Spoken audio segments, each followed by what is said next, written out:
যারা hip hop গান শুনে থাকেন তাদের হয়তো এমিনেমকে চিনতে কষ্ট হবে না। বর্তমানে পৃথিবীতে এমিনেমকেই র্যাপের রাজা বলা হয়। তিনি মাত্র 13 বছর বয়স থেকেই র্যাপের জগতে প্রবেশ করেন এবং বর্তমানে পৃথিবীতে সবচেয়ে আলোচিত র্যাপার হিসেবে বেশ পরিচিত।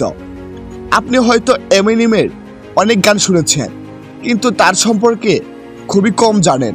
বিশেষ করে এমিনেমের অজানা তথ্যগুলো চিন্তার কোনো কারণ নেই। আজ হাজির হয়েছি এমিনেম সম্পর্কে কিছু অজানা ও অবাক করা তথ্য নিয়ে। চলুন জেনে নেওয়া যাক। এমিনেম 1972 সালের 17 অক্টোবর জন্মগ্রহণ করেন। এমিনেমের প্রকৃত নাম মার্শাল ব্রুস ম্যাথার্স। এমিনেম একজন বামহাতি ব্যক্তি।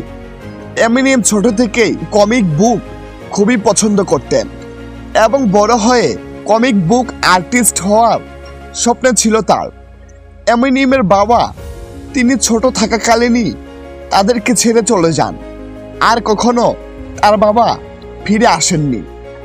এমিনেমের বয়স যখন মাত্র 9, তখন স্কুলে তাকে বুলিংয়ের শিকার হতে হয়েছিল।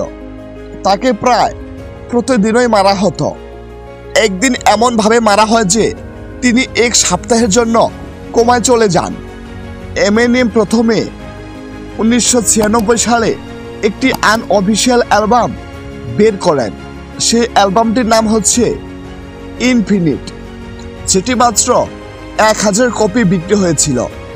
তারপরেই এমিনেম তার প্রথম অফিশিয়াল অ্যালবাম দ্য স্লিম শাডি 1999 সালে বের করেন, যেটি 18 মিলিয়ন কপি বিক্রি হয়েছিল এবং পরবর্তী সময়ে এমিনেম গিনেস বুক অফ ওয়ার্ল্ডে the fastest selling hip hop artist হিসেবে নাম লেখান।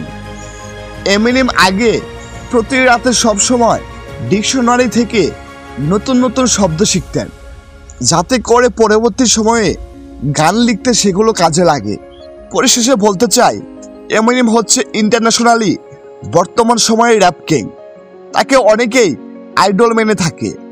বন্ধুরা, আপনাদের এমিনেমের কোন গানটি ভালো লাগে অবশ্যই কমেন্ট করে জানাবেন।